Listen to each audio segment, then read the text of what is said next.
ನಮಸ್ತೆ ವೀಕ್ಷಕರೇ, ಗಾಯನ ಲೋಕ ವಿಶೇಷ ಕಾರ್ಯಕ್ರಮಕ್ಕೆ ಸ್ವಾಗತ. ನಾನು ಶ್ರವಣ. ಇವತ್ತು ನಮ್ಮ ಅತಿಥಿ ಯಾರು ಅಂತ ಕೇಳಿದರೆ, ಇವರು ಹೆಚ್ಚು ಕಡಿಮೆ 12 ವರ್ಷಗಳಿಂದ ಇದೇ ಫೀಲ್ಡಲ್ಲಿ ಇದ್ದುಕೊಂಡು ಹಲವಾರು ಕಡೆಗಳಲ್ಲಿ ಪ್ರೋಗ್ರಾಮ್ಗಳನ್ನು ನೀಡ್ತಾ ಅತಿಯಾಗಿ ನಮ್ಮ ಕರಾವಳಿ ಆಚೆ ಎಲ್ಲ ಹೆಸರು ಮಾಡಿರುವಂಥ ಯತೀಶ್ ಪೇಜ್ ಅವರು ಇವತ್ತು ನಮ್ಮ ಜೊತೆಗಿದ್ದಾರೆ. ಬನ್ನಿ ಅವರ ಕಾರ್ಯಕ್ರಮಕ್ಕೆ ಸ್ವಾಗತಿಸೋಣ. ಸರ್, ಕಾರ್ಯಕ್ರಮಕ್ಕೆ ಸ್ವಾಗತ.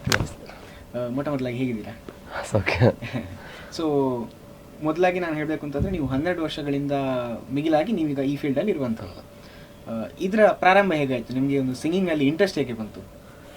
ಇಂಟ್ರೆಸ್ಟ್ ಅಂತ ಅಲ್ಲ, ನನಗೆ ಸ್ಟಾರ್ಟಿಂಗ್ ಒಂದು 10th ಕ್ಲಾಸಲ್ಲಿ ನಾನೊಂದು ಭಕ್ತಿಗೀತೆಯಿಂದ ಹಾಡು ಹಾಡಿದ್ದೆ. ಅದನ್ನೆಲ್ಲ ಟೀಚರ್ಸ್ ಎಲ್ಲ ಒಳ್ಳೆ ಹಾಡಿದ್ದೆ, ಅಲ್ಲ ಫ್ಯೂಚರ್ ಉಂಟು ಹಾಗೆಲ್ಲ ಹೇಳಿದರು. ಆಮೇಲೆ ಅದೇ ಒಂದು ಹಾಡು ನಮ್ಮ ಊರಲ್ಲಿ ಏನಾದರೂ ಜಾತ್ರೆ ಇದ್ದರೆ ಎಲ್ಲ ಸ್ಕೂಲ್ ಡೇ ಏನಾದರೂ ಇದ್ದರೂ ಒಂದು ಹಾಡು ಹಾಡ್ತಿದ್ದೆ. ಅದೇ 2 ಆಯಿತು, 3, 4 ಆಗಿ ಕಂಟಿನ್ಯೂ ಆದರು. ಮತ್ತು ಅದೇ ಒಂದು ನನಗೆ ಒಂದು ಸಂಗೀತ ಎಂಬುದೊಂದು ಬಂತು, ಏನೋ ಮಾಡಬಹುದು ಹಾಗೆ ಮಾಡಬಹುದು ಅಂತ, ಅದೇ ಕಂಟಿನ್ಯೂ ಆಯಿತು. ಸೊ ನೀವು 10th ಅಲ್ಲಿ ಸ್ಟಾರ್ಟ್ ಮಾಡಿ ಆದಮೇಲೆ ಅದನ್ನು ಇಂಪ್ರೂವ್ ಮಾಡಲಿಕ್ಕೆ ಯಾವ ರೀತಿ ಎಲ್ಲ ಪ್ರಯತ್ನ ಮಾಡ್ತಿದ್ರಿ? ಅದೇ ಅದು ಅಂದರೆ ನಂದು ಕೆಲಸ ಎಲ್ಲ ಸೌಂಡ್ ಸಿಸ್ಟಮ್, ಲೈಟ್ಸ್ ಎಲ್ಲ ಈ ಕೆಲವು ಮದುವೆ ಮನೆಗೆಲ್ಲ ಮದ್ರಂಗಿಗೆಲ್ಲ ನಮ್ಮದು ಸೌಂಡ್ಸ್ ಎಲ್ಲ ಹಾಕುವಾಗ ಅಲ್ಲಿ ಕೆಲವರೆಲ್ಲ ನೋಡಿ ಹೇಳ್ತಿದ್ರು, ಈ ಪದ್ಯ ಒಂದು ಹಾಡ್ಬೋದಾ, ಒಂದು ಹಾಡ್ಬೋದಾ, ಹಾಗೆ ಒಂದು ಹಾಡ್ಕೊಂಡು ಅಂತ ಬಂದದ್ದು. ಅದು ಜಾಸ್ತಿ ಆಗ್ತಿತ್ತು. ನೀವು ಮೊದಲೆಲ್ಲ ಈ ಹಾಡನ್ನ ಕೇಳಬೇಕು ಅಂತಾದ್ರೆ ಅದರ ಲಿರಿಕ್ಸ್ ಎಲ್ಲ ಹೆಚ್ಚಾಗಿ ಎಲ್ರಿಗೂ ನೆನಪಿರ್ಬೇಕಾಗ್ತದೆ. ಹಾಗಾಗಿ ನೀವು ಲಿರಿಕ್ಸ್ ಎಲ್ಲ ತಗೊಳ್ಳಿಕ್ಕೆ ಹೇಗೆ ಮಾಡ್ತಿದ್ರಿ? ಇಲ್ಲ, ಅದು ಬರೀತಿದ್ದದ್ದು. ಇಲ್ಲಿದ್ರೆ ನಮ್ಮ ಅದು ಗೂಗಲ್ ಅಲ್ಲಿ ತೆಗೆದು ಜೆರಾಕ್ಸ್ ಎಲ್ಲ ತೆಗೆದು ಅದರೆಲ್ಲ ಪ್ರಿಂಟ್ ಮಾಡಿ ಇಟ್ಟಿದ್ದು. ಹಾಗಾಗಿ ಅದನ್ನೆಲ್ಲ ಒಟ್ಟಿಟ್ಕೊಂಡು ಆಮೇಲೆ ನೀವು ಅದನ್ನ ಕಲಿತಾ. ಹೌದು. ನಿಮ್ಗೆ ಇದನ್ನೇ ಒಂದು ರೀತಿ ನಿಮ್ಗೆ ಪ್ರಮುಖವಾಗಿ ಇದರಲ್ಲೇ ನಾವು ಮುಂದುವರಿಬಹುದು ಅಂತ ಕಂಡಂತ ಪಾಯಿಂಟ್ ಯಾವುದು ಲೈಫಲ್ಲಿ? ಅಂದ್ರೆ ನನಗೆ ಕೆಲವೊಂದು ಸ್ಟೇಜಲ್ಲಿ ಒಬ್ರು ಹೇಳುವ ರೀತಿ, ಅಂದ್ರೆ ಒಳ್ಳೆ ಪರ್ಫಾರ್ಮೆನ್ಸ್, ಒಳ್ಳೆ ವಾಯ್ಸ್ ಉಂಟು ನಿಮ್ಗೆ, ಅದನ್ನ ಇಟ್ಕೊಂಡು ನಾನು ನೆಕ್ಸ್ಟ್ ನನಗೆ ಇನ್ನೊಂದು ಹಾಡು ಹಾಡ್ಬೋದು, ಇನ್ನೊಂದು ಚಾನ್ಸ್ ಮಾಡುವ. ಕೆಲವು ಕಷ್ಟ ಇದ್ದದನ್ನು ಕೂಡ ಒಂದು 3 ದಿನ 4 ದಿನ ಪ್ರಾಕ್ಟೀಸ್ ಮಾಡಿ ಅದನ್ನು ಹಾಡುವ, ಆ ರೀತಿ ಎಲ್ಲ ಬರ್ತಿತ್ತು. ಸೊ ಅದನ್ನ ಪ್ರಾಕ್ಟೀಸ್ ಮಾಡ್ತಾ ಆಮೇಲೆ ಮುಂದೆ ಕಾನ್ಫಿಡೆನ್ಸ್ ಬಂದಾಗ. ನೀವೀಗ ನಿಮ್ಮ ಸೌಂಡ್ಸ್ ಅಂಡ್ ಲೈಟ್ಸ್ ಕೂಡ ಇದೆ ಅಂತ ಹೇಳಿದ್ರಿ, ಹಾಗಾಗಿ ಅದು ನಿಮ್ಗೆ ಒಂದು ರೀತಿ ಈ ಇಂಟ್ರೆಸ್ಟ್ ಅನ್ನ ಫಾಲೋ ಮಾಡ್ಲಿಕ್ಕೆ ಇನ್ನಷ್ಟು ಹೆಲ್ಪ್ ಆಯ್ತು? ಹೌದು, ತುಂಬಾ ಹೆಲ್ಪ್ ಆಯ್ತು. ಅಂದ್ರೆ ನಮ್ಮದ್ರಲ್ಲಿ ಮೇನ್ ಅಂತ ವಿಶ್ವಾಸ್ ಮತ್ತೆ ಪ್ರಸಾದ್ ಅನ್ನ ನಾನು ಇಬ್ಬರ ಕಡೆಯಲ್ಲಿ ಹೋಗ್ತಾ ಇರ್ತೇನೆ.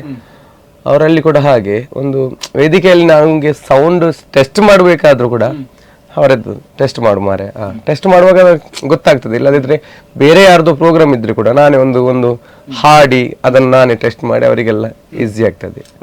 ಹಾಗಾಗಿ ನಿಮ್ಮೊಂದು ಹಾಡಿನ ಬ್ಯಾಕ್ಗ್ರೌಂಡ್ ಇರೋದ್ರಿಂದ ನಿಮ್ಗೆ ಫೈನಲ್ ಔಟ್ಪುಟ್ ಕೊಡ್ಲಿಕ್ಕೂ ಸ್ವಲ್ಪ ಹೌದು. ನೀವು ಪ್ರಾಕ್ಟೀಸ್ ಮಾಡ್ಬೇಕಾದ್ರೆ ಕೂಡ ನಿಮ್ಗೆ ಹೆಲ್ಪ್ ಆಗ್ತಿತ್ತಾ? ಅಂದ್ರೆ ಈಗ ನೀವು ಸಿಂಗರ್ ಆಗಿದ್ದೀರಾ, ಬಟ್ ಸಿಂಗರ್ ಆಗೋದಕ್ಕಿಂತ ಮುಂಚೆ ಯಾವಾಗ ನೀವು ಕಲಿತಾ ಇದ್ದೀರಾ? ಇಲ್ಲ, ಅವರ ಶಾಪ್ ಅಲ್ಲಿ ನಮ್ದೆಲ್ಲ ಸೌಂಡ್ ಸಿಸ್ಟಮ್ ಉಂಟಲ್ಲ, ಅಲ್ಲಿ ಹಾಕಿ ನಾನು ಪ್ರಾಕ್ಟೀಸ್ ಮಾಡ್ತಾ ಇದ್ದೆ. ಅವರ ಶಾಪ್ ಅಲ್ಲಿ, ಇಬ್ಬರು ಕೂಡ ಶಾಪ್ ಅಲ್ಲಿ ನಾನು ಅಲ್ಲಿ ಪ್ರಾಕ್ಟೀಸ್ ಮಾಡ್ತಿದ್ದೆ. ಹಾಗಾಗಿ ಒಂದ್ ರೀತಿ ಅದು ನಿಮ್ಗೆ ಇವತ್ತು ಈ ಮಟ್ಟಕ್ಕೆ ಬೆಳೆಯಲಿಕ್ಕೆ. ಹೌದು. ಅದ್ರ ಜೊತೆಗೆ ನೀವೀಗ ಏನ್ ಹೇಳ್ತಾರೆ, ನಿಮ್ಮ ಉದ್ಯೋಗ ಹಾಗೂ ನಿಮ್ಮ ಈ ಇಂಟ್ರೆಸ್ಟ್ ಎರಡು ಕೂಡ ಸೇಮ್ ಫೀಲ್ಡ್ ಅಲ್ಲಿ ಇರೋದ್ರಿಂದ ನಿಮಗೆ ಬ್ಯಾಲೆನ್ಸ್ ಮಾಡ್ಲಿಕ್ಕೂ ಸುಲಭ, ತುಂಬಾ ಸುಲಭ ಆಗ್ತದೆ. ಹಾಗೆ ಕೆಲವು ಕಡೆಯಲ್ಲಿ ನಮ್ಮ ಊರಲ್ಲಿ, ಇಲ್ಲದ್ರೆ ಕೆಲವು ನಮ್ಮ ಫ್ರೆಂಡ್ ಸರ್ಕಲ್ ಅಲ್ಲಿ ಸೌಂಡ್ಸ್ ಕೂಡ ನಾನೇ, ಲೈಟ್ಸ್ ಕೂಡ ನಾನೇ, ಸಿಂಗರ್ ಕೂಡ ನಾನೇ, ಆ ರೀತಿ ಕೂಡ ಇರ್ತದೆ. ಅಂದ್ರೆ ಒಂದು ಸೌಂಡ್ಸ್ ಲೈಟ್ಸ್ಗೆಲ್ಲ ಮಾಡಿಸಿ ಈವ್ನಿಂಗ್ ನಾನೇ ನಂದು ಚೇಂಜಸ್ ಇರ್ತದೆ. ಅಂದ್ರೆ ಈವ್ನಿಂಗ್ ಡ್ರೆಸ್ ಎಲ್ಲ ಚೇಂಜ್, ಆ ರೀತಿ ಒಂದು ಬೇರೆನೇ ಇರ್ತದೆ. ಅಂದ್ರೆ ನಮ್ಮ ಊರಲ್ಲಿ ನಮ್ಮ ಫ್ರೆಂಡ್ ಸರ್ಕಲ್ ಅಂತದ್ದಲ್ಲ, ಫಂಕ್ಷನ್ ಅಲ್ಲ. ನೀವು ನಿಮ್ಮ ಟೀಮ್ಗೆ ಸವಿ ಮೆಲೋಡೀಸ್ ಅಂತ ಹೆಸರು ಮಾಡಿದ್ದೀರಿ. ಸೊ ಹಾಗಾಗಿ ಈ ಟೀಮ್ ಸ್ಟಾರ್ಟ್ ಆಗಿ ಎಷ್ಟು ಸಮಯ ಆಯಿತು? ಹೇಗೆ ಸವಿ ಮೆಲೋಡೀಸ್ ಅದಂದ್ರೆ ನನಗೆ ಫಸ್ಟ್ ನನ್ನ ಲೈಫಿಗೆ ಕಾರಣ ಆದವರು ರಾಜೇಶ್ ಅಂಚಾನ್, ಯತೀಶ್ ಅಂತ ಮುಂಚೆ ಎಲ್ಲ ಸಿಂಗಿದ್, ಮತ್ತೆ ತಿಂಗಳ ಯಾರು ಅದು ಕೀಬೋರ್ಡಿಸ್ಟ್. ಮುಂಚೆ ಅವರೆಲ್ಲ ನನಗೆ ಒಂದೊಂದು ವೇದಿಕೆಯಲ್ಲಿ ನನಗೆ ಹಾಡ್ಲಿಕ್ಕೆ ಎಲ್ಲ ಚಾನ್ಸ್ ಕೊಟ್ಟದ್ದು. ಮತ್ತೆ ಅವರು ಹೇಳಿದ್ರು, ನಿನ್ನೊಂದು ಟೀಮ್ ಮಾಡು ಮಾರ್ಯ, ಒಂದು ಒಳ್ಳೆಯದು. ಅದಕ್ಕೆ ಅವರೇ ಹೇಳಿದ್ದು ಸವಿ ಮೆಲೋಡೀಸ್ ಅಂತ ನೀಡು. ಬಟ್ ಅದು ಆಗ್ಲಿಂದಲೇ ಇವತ್ತು ಸವಿ ಮೆಲೋಡೀಸ್. ಬಟ್ ನಾವು ಅಷ್ಟೇನು ಗ್ರೂಪದ ಹೆಸರನ್ನ ಅಷ್ಟು ಇದು ಮಾಡುದಿಲ್ಲ. ನಾವು ಎಲ್ಲ ಕಡೆಯಲ್ಲೂ ನಮ್ದು ಹೆಸರೇ ಇಲ್ಲ, ಮೆನ್ಷನ್ ಇಲ್ಲ, ನಮ್ದು ಹೆಸರೇ ಹೇಳುದು ಅಷ್ಟೇ ಬಿಟ್ಟು ಸವಿ ಮೆಲೋಡೀಸ್ ಒಟ್ಟು ಇಟ್ಟದ್ದಕ್ಕೆ ನಾವೊಂದು ಸವಿ ಮೆಲೋಡೀಸ್ ಈಗ ಕೂಡ ಅದೇ ಉಂಟು. ಇಲ್ಲಿ ದೊಡ್ಡ ದೊಡ್ಡ ಪ್ರೋಗ್ರಾಮ್ಗೆ ಎಂತ ಹೆಸರು ಅಂತ ಕೇಳಿದ್ರೆ ಒಂದು ಬೇಕಲ್ಲ, ಒಂದು ಸವಿ ಮೆಲೋಡೀಸ್ ಅಂತ. ನಿಮ್ಮ ಟೀಮಲ್ಲಿ ನಿಮ್ಮನ್ನು ಬಿಟ್ಟು ಬೇರೆ ಯಾರೆಲ್ಲ ಇದ್ದಾರೆ ಸಿಂಗಿಂಗ್ ಟೀಮಲ್ಲಿ? ನಮ್ದು ಈಗ ಪ್ರೆಸೆಂಟ್ ಸ್ಟಾರ್ಟಿಂಗ್ ನಮ್ಮಲ್ಲಿ ಇದ್ದದ್ದು ಮಲ್ಲಿಕ ಶೆಟ್ಟಿ ಅಂತ. ಅವರು ತುಂಬಾ ಹಿರಿಯ ಸಿಂಗರ್. ಅವ್ರ ಜೊತೆ ಇದ್ದೆ.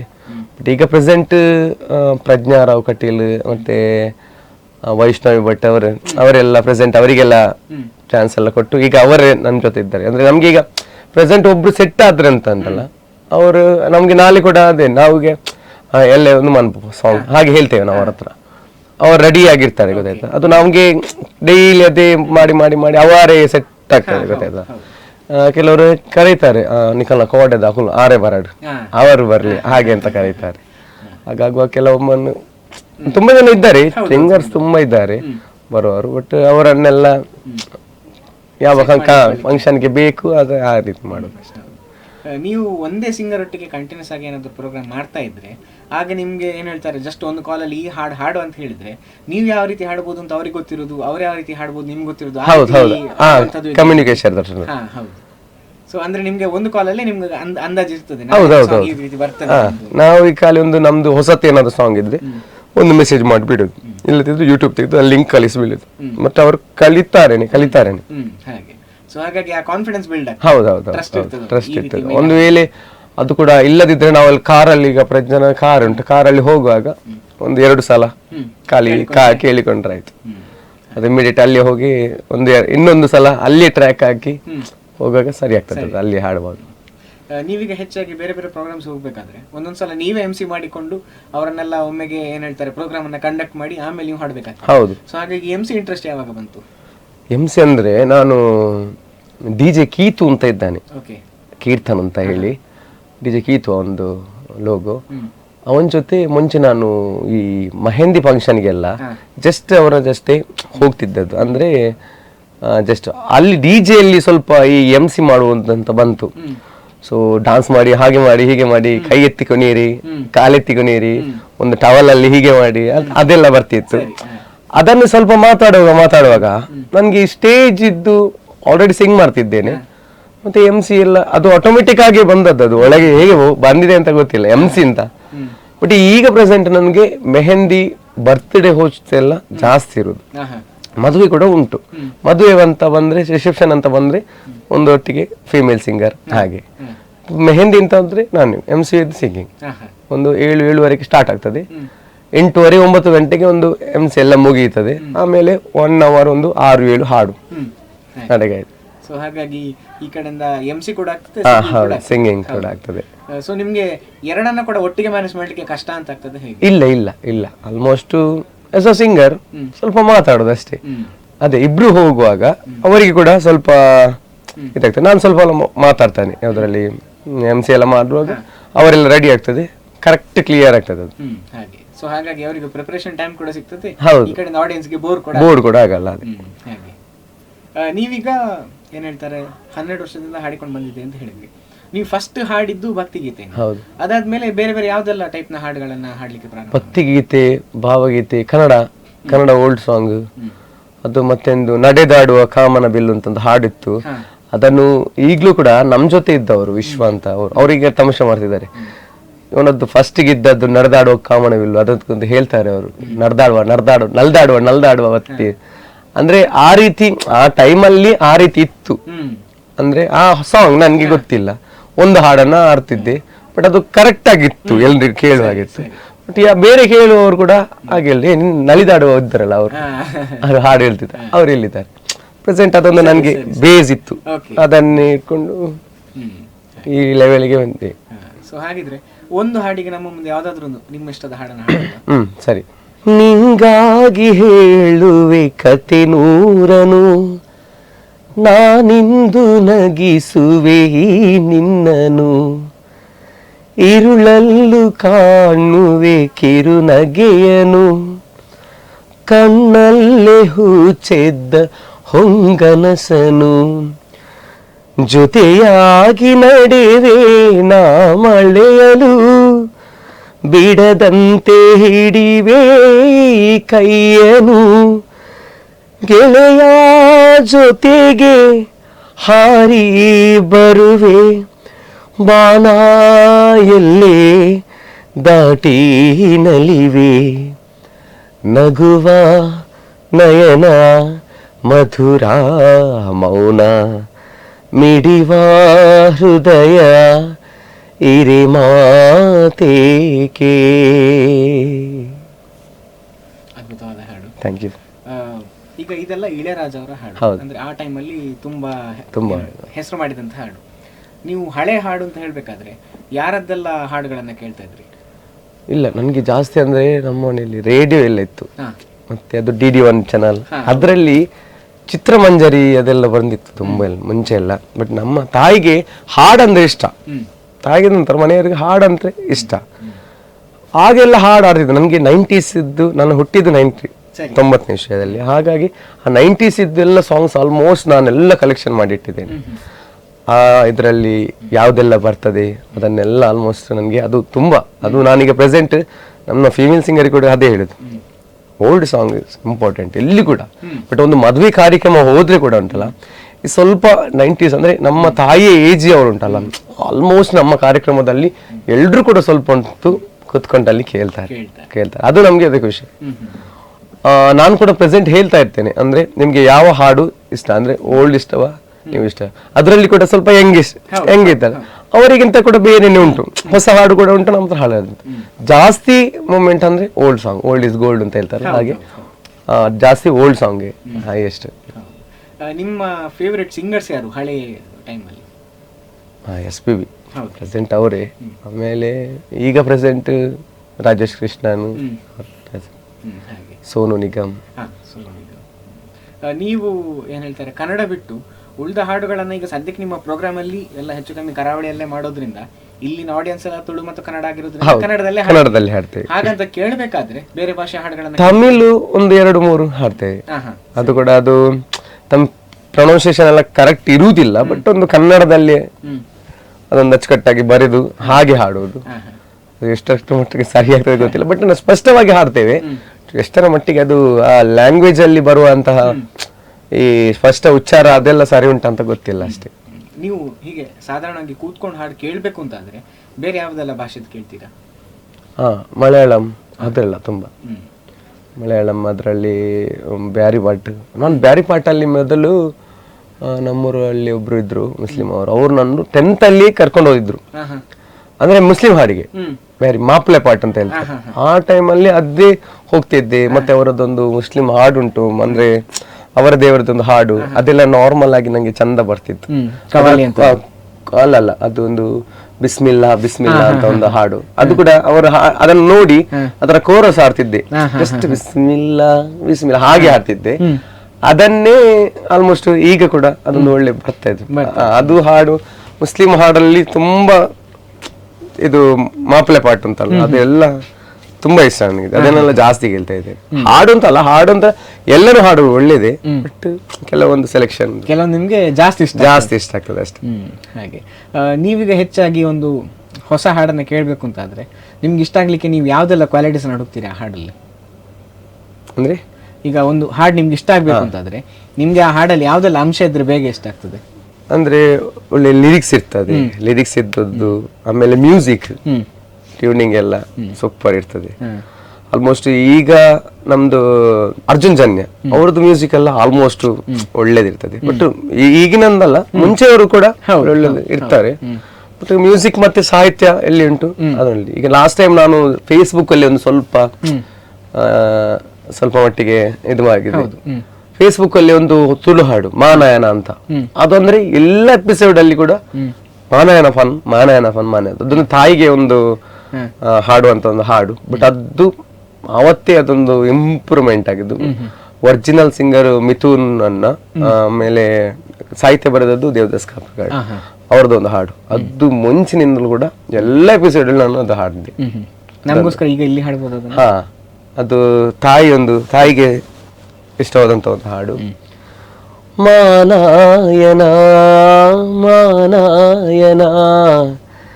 ನಿನ್ನ ಬೇನೇನು ದೆಂಗಾಯನ ವಾತ್ಸಲ್ಯದ ಸಾಕಾರನ ನಮ್ಮ ಪಾಲುದ ಈ ದೈವನ ನಿನ್ನ ಪಜ್ಜೆಡೆ ನಡಪಾಯನ ನಿನ್ನರು ನೋನು ಯಾನೆಂಚ ಸಂದಾದನ ಅಮ್ಮ பாயனா நலிபாது உன் பாது புலே பாயனா அம்மா வா ஜன்மதா நிரலாது கண்ணாது பொல் பாயனா ಲಾಲಿ ಜೋ ಜೋ ನಿನ್ನ ಗಾಯನ. ಆಗ್ಲಿ, ಅದ್ಭುತವಾದ ಹಾಡು. ಲಿರಿಕ್ಸ್ ಕೂಡ ಅಷ್ಟೇ ಚೆನ್ನಾಗಿದೆ. ಸಾಹಿತ್ಯ ತುಂಬಾ ಇಂಥದ್ದೆಲ್ಲ ಹಾಡುಗಳನ್ನು ನೀವು ಸೆಲೆಕ್ಟ್ ಮಾಡಿ ಹಾಡಬೇಕು ಅಂತಾದ್ರೆ ಹೆಚ್ಚಾಗಿ ಆಡಿಯನ್ಸ್ ಅಲ್ಲಿ ತುಂಬಾ ರೆಸ್ಪಾಂಡ್ ಮಾಡುವಂಥದ್ದು ಹೇಗೆ ಅಂದ್ರೆ ಸ್ವಲ್ಪ ಹೈಯರ್ ಏಜ್ ಗ್ರೂಪ್ ಅವರ ಅಥವಾ ಲೋವರ್ ಏಜ್ ಗ್ರೂಪ್ ಅವರದ್ದ ರಿಯಾಕ್ಷನ್ ಜಾಸ್ತಿ? ಹೈಯರ್ ತುಂಬಾ ಏಜ್ ಇದ್ದವರು ಜಾಸ್ತಿ ಇದು ತಲೆಗೆ, ಅಂದ್ರೆ ನಮ್ಗೆ ಗೊತ್ತಾಗ್ತದೆ ಆಲ್ಮೋಸ್ಟ್ ಇವರು ಸ್ಟೇಜ್ ಅಲ್ಲಿ ನಾವು ಹಾಡುವಾಗ್ಲಿ ಹೀಗೆ ಮಾಡ್ತಿದ್ರು. ಆಲ್ಮೋಸ್ಟ್ ಕೆಲವೊಂದು ಅವರವರಷ್ಟೇ ಇರ್ತಾರೆ. ಒಂದು 100, 200, 300 ಜನದಲ್ಲಿ 100 ಜನ ಆದ್ರೂ ಹಾಡು ಅಲ್ಲಿ ಕೇಳ್ತಾ ಇರ್ತಾರೆ. ನಿನ್ನೆ ಫಂಕ್ಷನ್ ಕೂಡ ಹಾಗೆ ಆಲ್ಮೋಸ್ಟ್ ತುಂಬಾ ಜನ ಕೇಳ್ತಾ ಇದ್ರು. ಕೆಲವು ರಿಕ್ವೆಸ್ಟ್ ಇತ್ತು, ಅಂದ್ರೆ ನಾನು ಫೇಸ್ಬುಕ್ ಅಲ್ಲಿ ಹಾಡಲ್ಲಿ ಒಬ್ರು ನೀವು ಫೇಸ್ಬುಕ್ ಅಲ್ಲಿ ಇದ್ರಲ್ಲ ಅವತ್ತೊಂದು ಹಾಡ್ತಿದ್ರಲ್ಲ ಅದನ್ನೊಂದು ಹಾಡ್ಬಹುದಾ ನಿನ್ನೆ ಫಂಕ್ಷನ್ ಅಲ್ಲಿ ಕೇಳಿದ್ರು. ಆಮೇಲೆ ನಿನ್ನೆ ಫಂಕ್ಷನ್ ಇದ್ದು ನನ್ನ ಫ್ರೆಂಡ್ ಇದ್ದು ಫಂಕ್ಷನ್, ಮತ್ತೆ ನನ್ನ ಫ್ರೆಂಡ್ ಅವರಿಗೆ ನನ್ನ ಹಾಡು ಅಂದ್ರೆ ಕೆಲವರಿಗೆ ಇಷ್ಟ, ಅವು ಪದ್ಯ ಒಂದು ಪದ್ಯ ನನ್ನ ಹತ್ರನೇ ಹೇಳ್ತಿದ್ರು. ನೀವು ಯಾವತ್ತಾದ್ರೂ ಏನ್ ಹೇಳ್ತಾರೆ, ನನ್ನ ಇಂಥ ಹಾಡುಗಳನ್ನ ನಾನು ಹಾಡಬೇಕು ಅಂತಾದ್ರೆ ಕೆಲವೊಂದು ಕಡೆಗಳಲ್ಲಿ ನಾನು ಈ ರೀತಿ ಇಂಪ್ರೂವ್ ಮಾಡಬೇಕು ಅಂತ ಹೇಳಿಕೊಂಡು ಅದನ್ನ ನೋಟ್ ಮಾಡ್ಕೊಂಡು ಬಂದು ಮನೆಗೆ ಬಂದು ಮತ್ತೆ ಪ್ರಾಕ್ಟೀಸ್ ಮಾಡೋದು ಅಂತಲೇ ಇದೆ? ಉಂಟು ಕೆಲವೊಂದು, ಅದೊಂದು ಕರೆಕ್ಟ್ ಆಡುವ ಹಾಗೆ ಉಂಟು. ಒಂದು ವೇಳೆ ತಪ್ಪಾಗುದಿಲ್ಲ. ಆಲ್ಮೋಸ್ಟ್ ನಾನು ನನ್ನ ಅಲ್ಲಿ ನಮ್ಮ ಶಾಪ್ ಅಲ್ಲಿ ಕೂಡ ಹಾಡ್ತೇವೆ. ಮತ್ತೆ ಈಗ ಜಾಸ್ತಿ ಟೈಮ್ ಇರುದಿಲ್ಲ ಆಡ್ಲಿಕ್ಕೆ, ಹೆಡ್ಫೋನ್ ಅಲ್ಲಿ ಜಸ್ಟ್ ಒಂದಿಟ್ಟು ಅದನ್ನೇ ಕೇಳಿದ್ರೆ ಪ್ರಾಕ್ಟೀಸ್ ಮಾಡಿದಷ್ಟು. ಹಾಗೆ ನೀವು ಹೆಚ್ಚಾಗಿ ಒಂದು ಏನ್ ಹೇಳ್ತಾರೆ ಪ್ರೋಗ್ರಾಮ್ಗೆ ಹೋಗೋದಕ್ಕಿಂತ ಮುಂಚೆ ಯಾವ ರೀತಿಯೆಲ್ಲ ಪ್ರಿಪರೇಷನ್ ಮಾಡ್ಕೊಳ್ತೀರಿ? ಅಂದ್ರೆ ಬೆಳಿಗ್ಗೆ ಹೌದು, ಅಂದ್ರೆ ನೀವೊಂದು ಇವತ್ತು ಸಿಂಗಿಂಗ್ ಪ್ರೋಗ್ರಾಮ್ ಇದೆ ಅಂತ ಆದ್ರೆ ನೀವು ನಿಮ್ಮ ಪ್ರಿಪರೇಷನ್ ಯಾವ ರೀತಿಯಲ್ಲಿ ಇರ್ತದೆ ಅದಕ್ಕೆ? ಇಲ್ಲ, ಆಲ್ಮೋಸ್ಟ್ ಪ್ರಿಪರೇಷನ್ ಅಂತ ಆಲ್ಮೋಸ್ಟ್ ಎಂತ ಇಲ್ಲ. ನಮ್ದೊಂದು ಮೇನ್ ನಮ್ಗೆ ಬೇಕಿದ್ದು ಒಂದು ನಮ್ಗೆ ಟ್ಯಾಬ್ ಒಂದುಂಟು, ಮತ್ತೆ ನಮ್ಗೆ ಡ್ರೆಸ್ ಕೋಡ್, ಯಾವ ಡ್ರೆಸ್ ಹಾಕುವುದು ಅದನ್ನೆಲ್ಲ ಜಸ್ಟ್ ಒಂದು ಪ್ರಿಪರೇಷನ್ ಅಷ್ಟೇ, ಮತ್ತಿಲ್ಲ.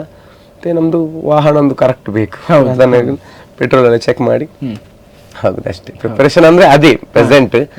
ಆಮೇಲೆ ಅಂತ ಸಿಂಗಿಂಗ್ ಏನಾದ್ರು ಹೊಸತಿದ್ರೆ, ಈಗ ನಮ್ದು ಫೀಮೇಲ್ ಸಿಂಗರ್ ಕೂಡ ನನ್ಗೆ ಇದು ಮಾಡ್ತಾರೆ, ಈಗ ಅವು ಮನ್ಪುಲಿ ಅವು ಸಾಂಗ್ ಇದು ಹಾಡಿನ ಅದು ನಾನು ಕೂಡ ಮಾಡ್ಬೇಕು, ಅಲ್ಲಿ ಅವರಿಗೆ ನಾನು ಹೇಳಿದ ಅದೇ ಕೆಲವೊಂದು ನಾವು ಆ ರೀತಿ ಪ್ರಿಪರೇಷನ್ ಮಾಡಿ ಹೋಗ್ತೇವೆ. ನೀವು ಹೆಚ್ಚಾಗಿ ಒಂದು ಪ್ರೋಗ್ರಾಮ್ಗೆ ಹೋದ್ರಿ ಅಂತ ಆದ್ರೆ ನಿಮ್ಮ ಪ್ರೋಗ್ರಾಮ್ ಡ್ಯೂರೇಷನ್ ಎಷ್ಟು ಹೊತ್ತಿರ್ತದೆ? 3 hour, ಆಲ್ಮೋಸ್ಟ್ 3 hour. ಹೌದು, ಈಗ ಮದ್ವೆ ಮೆಹಂದಿ ಪರ್ವಾಗ 7ರಿಂದ 8:30, 9ಕ್ಕೆ ಊಟ ಕೊಡ್ಬೇಕು, 8:30 ಆ ರೀತಿ ಕೊಡ. ಆ ಟೈಮಲ್ಲಿ ನಂದು ಗೇಮ್ಸ್ ಎಲ್ಲ ಮುಗೀತದೆ, ಸ್ಪಾಟ್ ಗೇಮ್ ಅದೆಲ್ಲ ಮಾಡಿ ಎಲ್ಲ ಮುಗೀತದೆ. ಆಮೇಲೆ 1 hour 10 ಗಂಟೆಗೆ ಡಿಜೆ ಎಲ್ಲ ಇರ್ತದೆ. ಡಿಜೆ ಇಲ್ದಿದ್ರೆ ಸ್ವಲ್ಪ 10:30 ಮತ್ತೆ ತುಂಬಾ ಅದು ಹಾರ್ಡ್ ಆಗ್ತದೆ, ಅಂದ್ರೆ ಒಬ್ನೇ ಇರೋದು ಎಷ್ಟು ಅಂತ ಮಾತಾಡುದು. ಬಟ್ ಕೇಳುವವರಿಗೆ ಕೂಡ ಅದು ಕರೆಕ್ಟ್, ಜಾಸ್ತಿ ಹಾಡಿಲ್ಲ, ಒಂದು 4-5 ಹಾಡು ಅದಕ್ಕೆ ಎಂಡ್ ಕಾರ್ಯಕ್ರಮದ ಎಂಡ್. ನೀವು ಹೆಚ್ಚಾಗಿ ಈಗ ಹೋಗ್ಬೇಕು ಅಂತಾದ್ರೆ ನಾನು ಮದುವೆ ಪ್ರೋಗ್ರಾಮ್ಗಾದ್ರೆ ಈ ರೀತಿ ಹಾಡುಗಳು, ಮೆಹಂದಿ ಪ್ರೋಗ್ರಾಮ್ ಆದ್ರೆ ಈ ರೀತಿ ಹಾಡುಗಳು, ಆ ರೀತಿ ಪ್ರೋಗ್ರಾಮ್ಗೆ ತಕ್ಕ ಬೇರೆ ಬೇರೆ ಸೆಟ್ ಉಂಟು. ಮೆಹಂದಿಗೆ ಒಂದು ಓಲ್ಡ್ ಸಾಂಗ್ಸ್, ಮೆಹಂದಿಗೆಲ್ಲ ಸ್ವಲ್ಪ ಏಜ್ ಇರ್ತಾರೆ, ಎಲ್ಲರೂ ಇರ್ತಾರೆ, ಆಲ್ಮೋಸ್ಟ್ ಎಲ್ಲ ಕಾರ್ಯಕ್ರಮಕ್ಕೆ ಎಲ್ಲರೂ ಇರ್ತಾರೆ. ಬಟ್ ಮೆಹಂದಿ ಅಂತ ಆಗುವಾಗ ಕೆಲವೊಂದು ಹಾಡು ಅದೊಂದು ಲೈನ್ ಇರ್ತದೆ, ಅಂದ್ರೆ old Hindi old, Kannada old, Tulu ಕೂಡ ಓಲ್ಡ್, ಆ ರೀತಿ ಇರ್ತದೆ. ನೀವು ಹಾಗಾದ್ರೆ ಹಿಂದಿ ಹಾಡನ್ನು ಕೂಡ ಹಾಡ್ತೀರಾ? ಹಾಡ್ತೇವೆ. ಹಿಂದಿಯಲ್ಲಿ ಕೂಡ ನೀವು ಓಲ್ಡ್ ಅನ್ನು ಪ್ರಿಫರ್ ಮಾಡ್ತೀರಾ? ಹೌದು ಹೌದು ಹೌದು. ಹಾಗೆ ನೀವು ಹೆಚ್ಚಾಗಿ ಹಿಂದಿಯಲ್ಲಿ ಹಾಡ್ಬೇಕಾದ್ರೆ ಯಾರ ಹಾಡನ್ನೆಲ್ಲ ರೆಫರ್ ಮಾಡ್ತೀರಾ? ಮೊಹಮ್ಮದ್ ರಫಿ, ಓಕೆ, ಆಮೇಲೆ ಅಲ್ಕಾ ಯಾಗ್ನಿಕ್ ಅವರದ್ದೆಲ್ಲ, ಅವ್ರದ್ದೆಲ್ಲ ಓಲ್ಡ್ ಸಾಂಗ್ಸ್ ಆಲ್ಮೋಸ್ಟ್ 90s ಅವರದ್ದು ಆಲ್ಮೋಸ್ಟ್ ಯಾರು ಸಿಂಗರ್ SPB ಪ್ರೆಸೆಂಟ್ ಅವ್ರದ್ದು ಅಂತದ್ದೊಂದು ಹಾಡು. ಹಾಗೆ ನೀವು ಸಣ್ಣದ್ರಿಂದ ದೊಡ್ಡದಾಗಬೇಕು ಅಂತಾದ್ರೆ ಒಂದು ಹಾಡನ್ನ ಹಾಡಿದ್ರೆ ಇವರ ತರ ಹಾಡಬೇಕು ಅಂತ ಏನಾದ್ರು ನಿಮ್ಮ ತಲೆಯಲ್ಲಿ ಬಂದಿಲ್ಲ ಯಾರ ಬಗ್ಗೆ? ಅಲ್ಲ ಇಲ್ಲ, ಅದಂದ್ರೆ ಇಲ್ಲ, ಅಷ್ಟು ಅನುಕರಣೆ ನಾನು ಮಾಡ್ಲಿಲ್ಲ. ಬಟ್ ನನ್ನ ವಯಸ್ಸಲ್ಲಿ ನಾನು ಹಾಡ್ಬೇಕು ಅಂತ ಎಲ್ಲ, ನಾನು ಒಬ್ಬರ ವಾಯ್ಸ್ ಅನ್ನು ಅನುಕರಣೆ ಮಾಡುವ ಹಾಗೆ ನಮ್ಗೆ ಅದು ಬರ್ಲಿಲ್ಲ. ಸರಿ, ಬಟ್ ನನ್ಗೆ ನಾರ್ಮಲಿ ನನ್ನ ವಯಸ್ಸಲ್ಲಿ ಹೇಗೆ ಬರ್ತದೆ ಅಂತ ಅದು ಆಲ್ಮೋಸ್ಟ್ ಜನಗಳಿಗೆ ಗೊತ್ತಾಗ್ತದೆ, ಅದನ್ನೇ ಹಾಡುದು. ಅನುಕರಣೆ ಅಂತ ಮಾಡ್ಲಿಲ್ಲ ಇವತ್ತು. ನೀವು ಏನಾದ್ರೂ ಈಗ ಹೊಸ ಹಾಡನ್ನ ಹಾಡಬೇಕು ಅಂತ ಇದ್ರೆ, ಅಥವಾ ಒಂದು ಹಾಡು ಆದ್ಮೇಲೆ, ಒಂದು ಇಡೀ ಪ್ರೋಗ್ರಾಮ್ ಆದ್ಮೇಲೆ ನಾನು ಇಂಥವರಲ್ಲಿ ಕೇಳಿದ್ರೆ ನನಗೆ ಇವತ್ತು ಏನು ಇಂಪ್ರೂವ್ ಮಾಡ್ಬೋದು ಅಂತ ನನಗೆ ನಿಜವಾಗಿ ಒಂದು ಸ್ಪಷ್ಟವಾಗಿ ಹೇಳ್ತಾರೆ, ಸುಮ್ಮನೆ ಇಲ್ಲ ಒಳ್ಳೇದಾಯ್ತು ಅಂತ ಹೇಳಿ ಕಳ್ಸೋದಿಲ್ಲ, ಆ ರೀತಿ ಯಾರಾದ್ರೂ ನಿಮ್ಮ ತಪ್ಪುಗಳನ್ನ ನೇರವಾಗಿ ನಿಮ್ಗೆ ಹೇಳಿ ಸರಿ ಮಾಡೋದಕ್ಕೆ ಹೆಲ್ಪ್ ಮಾಡೋರು ಯಾರಾದ್ರೂ ಇದ್ದಾರೆ ಒಂದು 2-3 ಜನ ಇದ್ದಾರೆ. ಅವ್ರು ಹೇಳ್ತಾರೆ ಏ ಬುರ್ಚಿ ಅಬುರ್ಚಿ ನಿಕ್ಕ ಪದ್ಯನೇ ಅಬುಜು ಹಾಗೇನೆ ಹೇಳ್ತಾರೆ, ಡೈರೆಕ್ಟ್ ಹೇಳ್ತಾರೆ.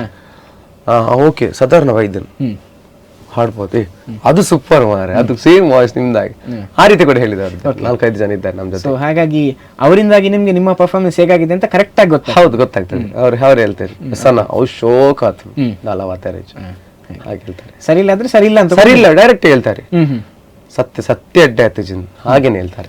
ಹಾಗಾಗಿ ನಿಮ್ಗೆ ಅದನ್ನ ನೆಕ್ಸ್ಟ್ ಪ್ರೋಗ್ರಾಮ್ ನಾನು ಇಂಪ್ರೂವ್ ಮಾಡ್ತೇನೆ. ಓಕೆ ಹೆಚ್ಚಾಗಿ ಆ ರೀತಿ ಏನಾದ್ರು ಹೇಳಿದ್ರೆ ನೆಕ್ಸ್ಟ್ ಪ್ರೋಗ್ರಾಮ್ಗೆ ಹೋಗುವ ಮುಂಚೆ ಅವರ ಮುಂದೊಮ್ಮೆ ಹಾಡಿ ತೋರಿಸ್ತೀರಾ ಅಥವಾ ಡೈರೆಕ್ಟ್? ಇಲ್ಲ ನಾನು ಅದು ಸೀದಾ ಡೈರೆಕ್ಟ್ ಅದು ಅಲ್ಲಿ ಕಾನ್ಫಿಡೆನ್ಸ್ ಬಂತು ನನಗೆ, ಇದು ಸರಿ ಇಲ್ಲ ಅಂದ್ರೆ ನಾನು ಸರಿ ಮಾಡ್ಬೇಕು. ಈಗ ನನ್ನ ಮಲ್ಲಿಕಕ್ಕ ಇರ್ತಾನೆ, ಅವ್ರು ನನಗೆ ಕಮೆಂಟ್ ಮಾಡ್ತಾರೆ ಇದು ಪ್ರೊನೌನ್ಸಿಯೇಷನ್ ಸರಿ ಇಲ್ಲ, ಅದು ಸರಿ ಇಲ್ಲ, ಇದು ಸರಿ ಇಲ್ಲ. ಆ ರೀತಿ ಮುಂಚೆ ನಾವು ಅವರ ಜೊತೆಗೆ ಬಂದದ್ದು, ಆ ರೀತಿ ಅದನ್ನೆಲ್ಲ ಸರಿ ಮಾಡ್ಕೊಂಡು ಬಂದದ್ದು, ಅದೆಲ್ಲ ಸರಿ ಆಗಿದೆ ಈಗ. ಸೊ ಹಾಗಾಗಿ ಅಲ್ಲಿ ಸ್ಟಾರ್ಟ್ ಮಾಡಿದ್ರಿಂದ ನನ್ಗೆ ಸಂಗೀತ ಕ್ಲಾಸ್ ಅಂತ ಇಲ್ಲಲ್ಲ ನನಗೆ, ಬಟ್ ಅದೇ ಅದರಲ್ಲಿ ನನ್ಗೆ ಕೆಲವೊಂದು ಶ್ರುತಿಗೀತೆ ಬರ್ತದೆ, ಅದು ಕೇಳಿ ಕೂಡ ಕಲಿದದ್ದು, ಆ ರೀತಿ ಒಂದು ಸರಿ ಮಾಡಿಕೊಂಡು ಬಂದಿದ್ದೇನೆ ಅಷ್ಟೇ. ಹಾಗೆ ಅದೇ ಹೇಳಿಕೊಂಡು ಅವರು ಕೂಡ ಇದು ಸರಿ, ಅದು ಉಚ್ಚಾರ ಸರಿ ಇಲ್ಲ, ಅದು ಸರಿ ಇಲ್ಲ, ಅದನ್ನೆಲ್ಲ ತಿಳಿಸಿಕೊಟ್ಟವರು ಮಲ್ಲಿಕಕ್ಕ. ಮತ್ತೆ ಕೂಡ ಇದ್ದಾರೆ ಈಗ ಪ್ರೆಸೆಂಟ್ ಅರುಣಕ್ಕ ಅವರು, ಇವರು ಸೌಮ್ಯ ಭಟ್ ಅವರೆಲ್ಲ, ಅವರು ಕೂಡ ಸಂಗೀತ ಕಲಿತವರು. ಏನಾದ್ರು ತಪ್ಪಿದ್ರೆ ನನ್ಗೆ ಹೇಳ್ತಾರೆ, ಅಂದ್ರೆ ನಾನು ಕಲೀಲಿಲ್ಲ ಅದಕ್ಕೋಸ್ಕರ ಅವ್ರಿಗೆ. ಈಗ ನೀವು ಸಂಗೀತವನ್ನ ಮತ್ತೆ ಸಪರೇಟ್ ಆಗಿ ಅಭ್ಯಾಸ ಮಾಡದೆ ಹೋದ್ರು ಕೂಡ ಈಗ ಒಂದು ಹಾಡನ್ನ ಹೇಳ್ಬೇಕಾದ್ರೆ ಶ್ರುತಿಯಲ್ಲಿ ಹೇಳ್ಬೇಕು ಅಂತೆಲ್ಲ ಹೇಳ್ತಾರೆ. ಹಾಗಾಗಿ ಆ ಶ್ರುತಿಯನ್ನ ಮೇಂಟೈನ್ ಮಾಡೋದಕ್ಕೆ ನಿಮ್ಗೆ ಕಷ್ಟ ಆಗ್ತದ ಹೇಗೆ, ಅಥವಾ ಕೇಳಿ ಆ ಫ್ಲೋ ಅಲ್ಲಿ ಬಂದು ಹೋಗ್ತದೆ? ಅದೇ ಕೇಳಿ ಫ್ಲೋ ಅಲ್ಲಿ ಬಂದು ಹೋಗ್ತದೆ.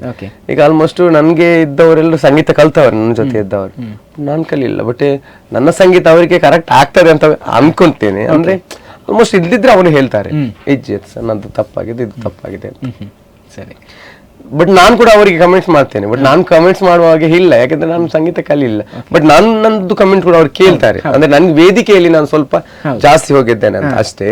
ಮತ್ತೆ ಅವರು ಈಗ ಸಿಂಗರ್ ಅವರು ನನ್ಗೆ, ನಾನು ಕೆಲವೊಂದು ಹೇಳ್ತೇನೆ ಇಂಚೆ ಅದು ಕರೆಕ್ಟ್ ಮಾಡು, ಇದು ಕರೆಕ್ಟ್, ಬಟ್ ಅವರು ನನ್ಗೆ ಹೇಳ್ತಾರೆ ಅಷ್ಟೇ. ಸೊ ಇಬ್ರು ಕೂಡ ಆನೆಸ್ಟ್ ಆಗಿ ನೀವೀಗ ಲಾಕ್ಡೌನ್ ಸಮಯದಲ್ಲಿ ಫೇಸ್ಬುಕ್ ಲೈವ್ ಬಂದು ಹಾಡುವಂಥದ್ದು ಏನಿದೆಯೋ ಅದನ್ನ ಪ್ರಾರಂಭ ಮಾಡಿದ ಕೆಲವೇ ವ್ಯಕ್ತಿಗಳಲ್ಲಿ ತಾವು ಕೂಡ ಒಬ್ರು. ಹಾಗಾಗಿ ಆ ಐಡಿಯಾ ನಿಮ್ಗೆ ಹೇಗೆ ಬಂತು? ಅಂದ್ರೆ ಇಲ್ಲ, ನಾನು ಮುಂಚೆ ನಾವೆಲ್ಲ ಮಲ್ಲಿಕಕ್ಕ ನಾವು ಹಾಡುವಾಗ ಹಾಲಲ್ಲಿ ಫೇಸ್ಬುಕ್ ಲೈವ್ ಅಂತ ಇದ್ದದ್ದು, ಅದಲ್ಲಿ ಅಲ್ಲಿ ಇದು ಹಾಕ್ತಾ ಇದ್ವಿ ನಾವು, ಅಲ್ಲೆಲ್ಲ ನೋಡ್ಲಿ ಅಂತ. ಆಮೇಲೆ ಅದು ಆಯ್ತು, ಮತ್ತೆ ಲಾಕ್ಡೌನ್ ಬಂತು, ಏನೋ ಮಿಡ್ಲಲ್ಲಿ ಬ್ರೇಕ್ ತರ ಬಂತು, ಮತ್ತೆ ಅದು ತಲೆಗೆ ಹೋಗ್ಲಿಲ್ಲ.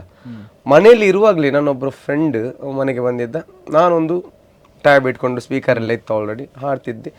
ಅದನ್ನೇ ಜಸ್ಟ್ ಒಂದು ಫ್ರಂಟ್ ಕ್ಯಾಮರಾ ಅಲ್ಲ ಬ್ಯಾಕ್ ಕ್ಯಾಮರಾ ಇಟ್ಟು ಅದೇ ನಮ್ದು ಸ್ಪೀಕರ್ ಮತ್ತೆ ಅದನ್ನು ತೋರಿಸುವ ಹಾಗೆ ಒಂದು ಹಾಡ್ತಿದ್ದೆ. ಅದರಲ್ಲಿ ಒಂದು 10 ಜನ ಕಮೆಂಟ್ ಮಾಡಿದ್ರು, super song super song super song. ಅದನ್ನು ಮರುದಿನ ಕೂಡ ಕಂಟಿನ್ಯೂ ಮಾಡಿದೆ. ನೆಕ್ಸ್ಟ್ ಅದು ಕಂಟಿನ್ಯೂ ಆಗಿ ಫೇಸ್ ಇಟ್ಟೆ. ಅದ್ರಲ್ಲಿ ಎಂತ ಆದ್ರೆ ಕೆಲವೊಂದು ಇದು ವೈರಲ್ ಅಂದ್ರೆ ಅದು ಫೇಸ್ಬುಕ್ ಅಂದ್ರೆ ಹಾಗೆ ಎಂತ ಜಾಸ್ತಿ ಆಗ್ತಾ ಹೋಗ್ತದೆ. ಹೋಗಿ ಇದು ಒಂದು ಸಲ ಒಂದೊಂದು ಗ್ರೂಪಿನವರು ನನ್ನ ಹತ್ರ ಪ್ರೈವೇಟ್ ಆಗಿ ಅವರ ಗ್ರೂಪಿಗೆ ಮಾತ್ರ ಹಾಡ್ಲಿಕ್ಕೆ ಹೇಳ್ತಿದ್ರು. ಅಲ್ಲಿ ಪೇಮೆಂಟ್ ಕೂಡ ಮಾಡ್ತಿದ್ರು ಅವರು. ಈಗ ನಾರ್ಮಲ್ ನಮ್ಗೆ ಹೇಗೆ ಪೇಮೆಂಟ್ ಉಂಟು ಅದನ್ನ ಪೇಮೆಂಟ್ ಮಾಡ್ತಿದ್ರು. ಆಮೇಲೆ ಅದೇ ಗ್ರೂಪ್ ಅನ್ನು ಬೇರೆಯವರು ಮಾಡ್ತಿದ್ರು. ಮುಂಬೈಯ ಸತೀಶ್ ಅಣ್ಣ ಅಂತ ಇದ್ದಾರೆ, ಅವರು ಕೂಡ ತುಂಬಾ ನಮ್ಗೆ ಹೆಲ್ಪ್ ಮಾಡಿದವರು. ಬೇರೆ ಸಂತು ಅಣ್ಣ ಅವರೆಲ್ಲ ಫುಲ್ ಹೆಲ್ಪ್ ಮಾಡಿದ್ದು. ಅದು ಅದೇ ದೊಡ್ಡ ಗ್ರೂಪ್ ಅಲ್ಲಿ ಒಂದು ನಾನು ಅಂದ್ರೆ ನನ್ನ ಮನೆಯಲ್ಲಿ ಅಷ್ಟು ನಾನು ಫ್ರೀ ಇದ್ದೆ. ಇಷ್ಟರ ತನಕ ನಂದು ಕ್ಲೀನ್ ಡ್ರೆಸ್, ಇಲ್ಲಿ ಶಾರ್ಟ್ಸ್ ಎಲ್ಲ ಹಾಕಿ ಬಂದಿದ್ದೇನೆ. ಮನೆಯಲ್ಲಿ ನೋಡಿ ನೆಗಡ್ತಿದ್ರು, ಎಂಚಿನ ಮಾರೆ ಅಂದು ನೀನು ಆ ರೀತಿಯ ಇದಂತ. ಅಂದ್ರೆ ಅವ್ರಿಗೆ ಗೊತ್ತಿರ್ಲಿಲ್ಲ ಎಂತ ಮಾಡ್ತಾ ಇದ್ದಾನೆಂದು. ಬಟ್ ಅದೇ ಫೇಸ್ಬುಕ್ ಅಲ್ಲಿ ಎಲ್ಲ ನೋಡ್ತಿದ್ರು.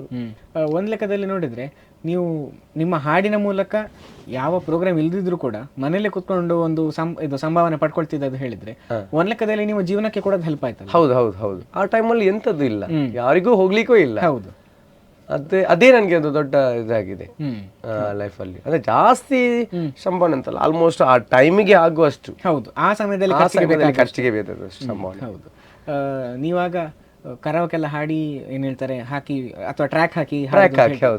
ಈಗ ಒಬ್ಬ ಸಿಂಗರ್ಗೆ ಹೆಚ್ಚಾಗಿ ಒಂದು ಇನ್ಸ್ಟ್ರೂಮೆಂಟ್ಸ್ ಇಲ್ಲದೆ ಹೋದಾಗ ಕರಾವಕೆ ಇರೋದ್ರಿಂದ ಅವನ ಪ್ರತಿಭೆಯನ್ನು ಪ್ರದರ್ಶನ ಮಾಡೋದಕ್ಕೆ ಎಷ್ಟು ಹೆಲ್ಪ್ ಆಗ್ತದೆ?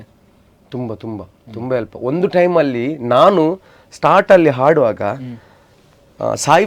ಸಾಯಿಬಿನ್ ಕಾಂಪ್ಲೆಕ್ಸ್ ಅಲ್ಲಿ ಒಂದು ಸತ್ಯಂ ಅಂತ ಒಂದು ಮ್ಯೂಸಿಕ್ ಅದರಲ್ಲಿ ಶಶಿಯಣ್ಣ ಅಂತ ಒಬ್ರು ಇದ್ರು, ಈಗ ಗೊತ್ತಿಲ್ಲ ಎಲ್ಲಿದ್ದಾರೆ ಅಂತ. ಬಟ್ ಆ ಟೈಮಲ್ಲಿ ಒಂದು ಟ್ರ್ಯಾಕ್ಗೆ 500 ರೂಪಾಯಿ ತಗೊಂಡಿದ್ರು ಒಂದು, ಆ ಟೈಮಲ್ಲಿ ಅಂದ್ರೆ ನಾನು PUC ಅದಾದ್ಮೇಲೆ ಹೀಗೆ ಇರುವಾಗ 500 ರೂಪೀಸ್.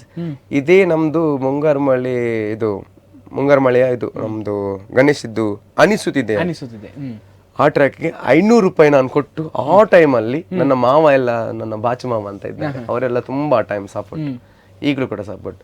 ಅವರು ಕೂಡ ನನಗೆ ಕನ ಎಂತ ಕನ ದೇತೋನ್ ಪನ್ ಈ ಪದ್ಯ ಮನ್ ಹಾಗೆಲ್ಲ ಮಾಡ್ತಿದ್ರು ನನ್ನ ಮಾವ, ಅವರೆಲ್ಲ ತುಂಬಾ ಸಪೋರ್ಟ್ ಆಗಿ ಆ ಟೈಮಲ್ಲಿ. ಹಾಗೆ ಅದೇ ಲಾಸ್ಟಿಗೆ ನಾನು ಲಾಸ್ಟ್ ನನಗೆ ನನ್ನಲ್ಲಿದ್ದ ಕರೋಕೆ ಅವರಿಗೆ ಕೊಡ್ತಾ ಇದ್ದೆ, 100 ರೂಪಾಯಿ ಕೊಡ್ತಿದ್ದೆ, ನಾನು ರಿಟರ್ನ್ ಮಾಡ್ತಿದ್ದೆ.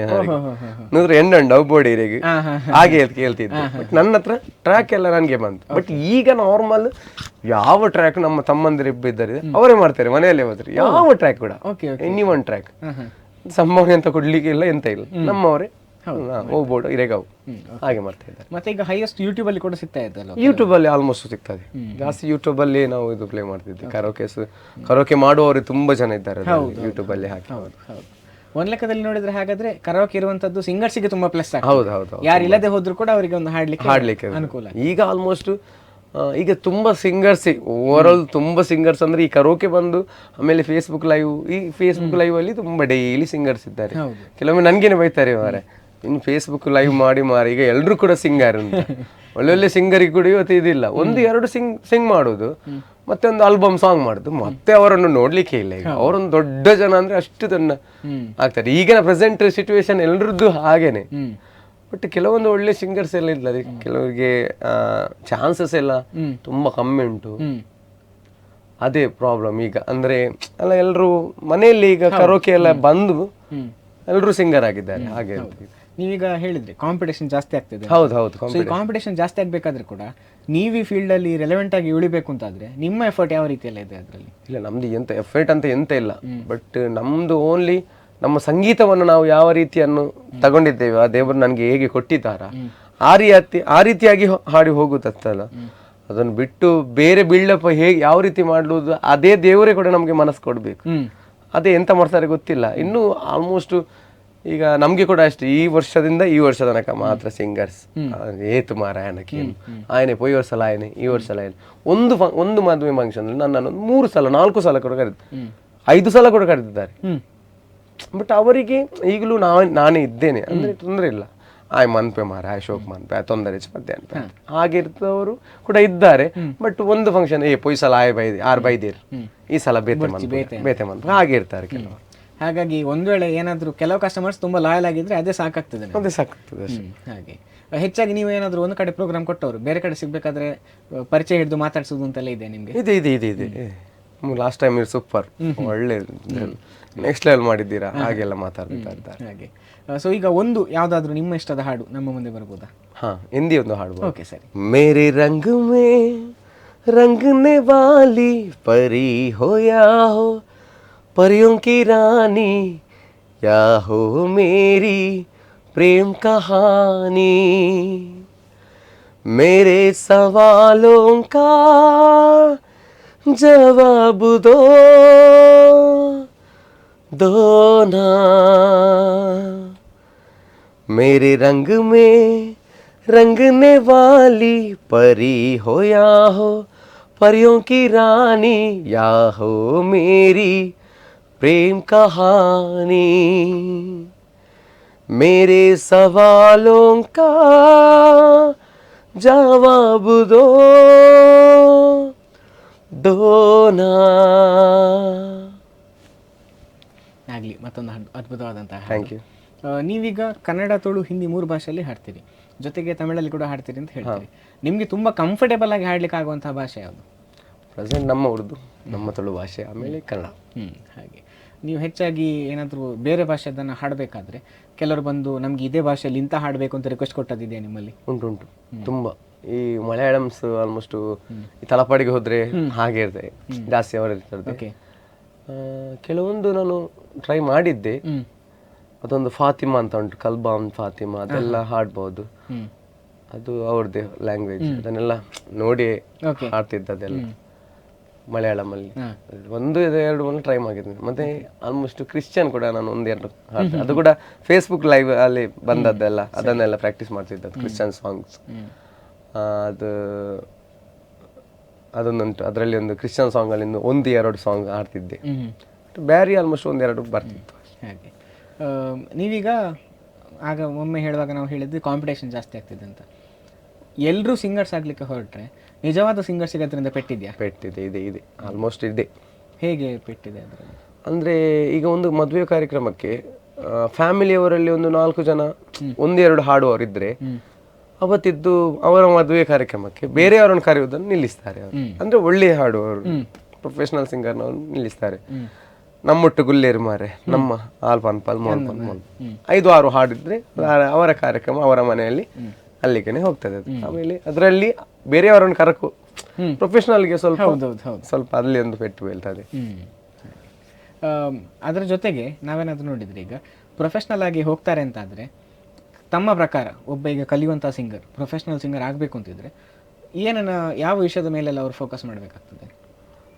ಇಲ್ಲ, ಈಗ ಒಂದು ಸಂಗೀತ ಅಂತಲೇ ನನಗೆ ಸಂಗೀತ ಇಷ್ಟ, ನನಗೆ ಸಂಗೀತನೇ ಬೇಕು, ಸಂಗೀತನೇ ಇದ್ರೆ ಓಕೆ. ಈಗ ನನ್ನ ಜೊತೆ ಕೂಡ ತುಂಬ ಮಂದಿ ಇದ್ದಾರೆ ಹಾಡಲಿಕ್ಕೆ ಇಂಟ್ರೆಸ್ಟ್ ಇದ್ದವರು. ಬಟ್ ಅವರು ಕೇಳ್ತಾರೆ, ಇದು ಹಾಡ್ಬೋದಾ, ಇದು ಹಾಡ್ಬೋದಾ, ಅದನ್ನು ನಿಮಗೆ ಸೂಟ್ ಆಗ್ತದೆ, ಅದು ಹಾಡ್ಬೋದು. ಆಮೇಲೆ ಅವರು ಕಾನ್ಸಂಟ್ರೇಷನ್ ಮೇಯ್ನ್, ನಾನು ಹಾಡ್ತಾ ಇದ್ದೇನೆ, ನನಗೆ ಅದು ಬರಬೇಕು, ಅದೇ ಇರಬೇಕು. ಅದನ್ನು ಬಿಟ್ಟು ನಾನಲ್ಲಿ ತಬಲ ಕಲಿತೇನೆ, ನಾನು ಕೀಬೋರ್ಡ್ ಆಡ್ತೇನೆ, ನಾನು ಫ್ಲೂಟ್ ಆಡ್ತೇನೆ, ಅದು ಕೂಡ ಮಾಡ್ಬೋದು, ಒಂದು ಮಸ್ಟ್. ಒಮ್ಮೆಲೆ ಇಡುವಾಗ ಒಂದೇ ತಲೆಯಲ್ಲಿ ನಾನು ಸಂಗೀತ ಹಾಡೋದು, ಅದೇ ರೀತಿ ಇದ್ರೆ ಕರೆಕ್ಟ್ ಆಗ್ತದೆ. ಅಂದ್ರೆ ಒಂದ್ಸಲ ಒಂದು ಕಲೀಲಿಕ್ಕೆ ಪ್ರಾರಂಭ ಮಾಡಿದ್ರೆ ಒಂದು ಹಂತಕ್ಕೆ ಒಂದು ಸ್ಟೆಬಿಲಿಟಿ ಬರೋ ತನಕ ಬೇರೆದಕ್ಕೆ ಹೋಗ್ಬಾರ್ದು. ಹೌದು. ಆಮೇಲೆ ನಮ್ಗೆ ಕರೆಕ್ಟ್, ನನಗೆ ಆಸ್ ಅ ಸಿಂಗರ್ ನನಗೆ ಈಗ ತಬಲ ಕಲಿಯುವ ಆಸೆ, ತಬಲ ಕಲಿಬೋದು. ಹಾಗೆ ನೀವು ಯಾವತ್ತಾದ್ರೂ ಒಂದು ಇನ್ಸ್ಟ್ರೂಮೆಂಟ್ ಕಲಿಬೇಕು ಅಂತ ಮನಸ್ಸು ಮಾಡಿದ್ಯಾ? ಮನಸ್ಸಿದ್ದೆ, ಆದ್ರೆ ತುಂಬಾ ಆಸೆ, ನನಗೆ ತಬಲ ಅಂತ ತುಂಬಾ ಇಷ್ಟ.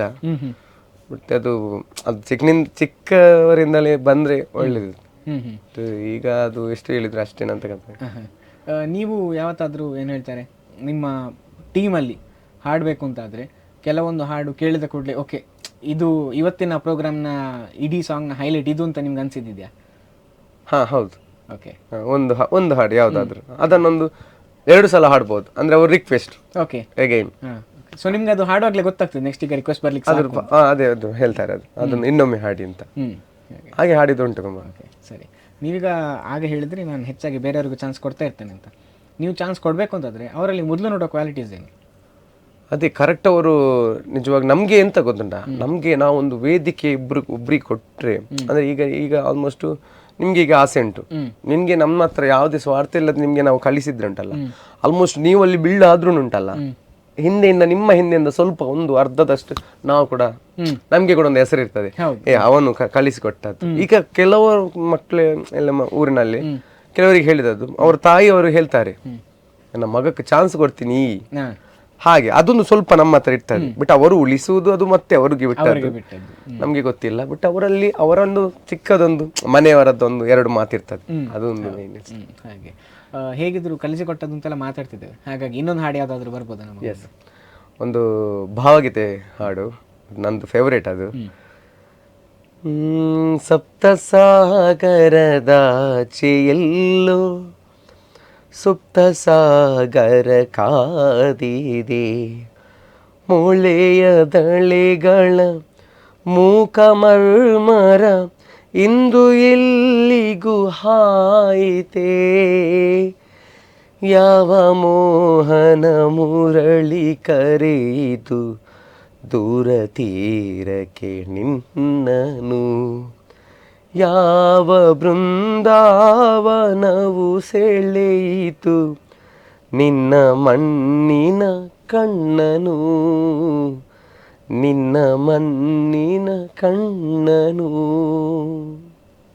ತುಂಬಾ ಹೆಸರಾಂತ ಭಾವಗೀತೆ. ನೀವೀಗ ಹೆಚ್ಚಾಗಿ ಆಗೊಂದು ಮಾತನ್ನು ಹೇಳಿದ್ರಿ, ನಾನು ಓಲ್ಡ್ ಸಾಂಗ್ಸನ್ನು ಪ್ರಿಫರ್ ಮಾಡ್ತೇನೆ ಅಂತ. ಓಲ್ಡ್ ಸಾಂಗ್ಸ್ ಹೇಳುವಂಥದ್ದು ನೀವು ಏನು ಹೇಳ್ತಾರೆ ಹುಟ್ಟಿ ಬೆಳೆದ ಟೈಮಲ್ಲಿದ್ದಂಥ ಹಾಡುಗಳು ಅಂತ ಹೇಳುವ ಕಾರಣನ ಬದಿಗಿಟ್ಟರು ಕೂಡ ಬೇರೆ ಯಾವ ಕಾರಣಕ್ಕೆ ಇವತ್ತಿನ ಸಿಂಗರ್ಸ್ ಓಲ್ಡ್ ಸಾಂಗ್ಸನ್ನು ನೋಡಿ ಕಲಿಬೇಕು ಅಂತ ನಿಮ್ಗೆ ಅನಿಸ್ತದೆ?